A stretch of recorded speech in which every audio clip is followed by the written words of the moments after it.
કરીએ છીએ। અને બીજી વાત એ કે 2 દિવસ થયા એક સમાચાર આવે છે કે ભાઈ માયાભાઈના દીકરા ભરત ભમ્મર દ્વારા પિન્ટુભાઈ અને અન્ય મિત્રો ઉપર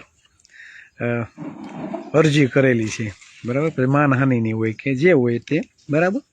એટલે સમાજ માટે લડતા અને ખાસ કરીને પિન્ટુભાઈ યુવા કોળી એકતા સંગઠન ગુજરાતના પ્રદેશ કારોબારી સભ્ય એટલે અમારી ટીમના વ્યક્તિ છે। એટલે પિન્ટુભાઈ તમારા તો કંઈ મૂંઝાવાની જરૂર છે નહીં, ઊભા છીએ અડીખમ। અને કાલે ઘણા બધા મિત્રોના ફોન આવ્યા, વાતચીત થઈ। જે પણ મિત્રો વિરુદ્ધ કંઈ પણ અરજી આપવામાં આવી હોય કોઈએ મૂંઝાવાની જરૂર નથી, બરાબર ને। આખો સમાજ તમારી સાથે છે, જ્યાં જરૂર પડે ત્યાં હાકલ કરજો, ઊભા રહેશું, બરાબર। કેમ કે સમાજ માટે જે મિત્રો લડ્યા હોય ને એના પડખે હંમેશા ઊભું રહેવું પડે, નકર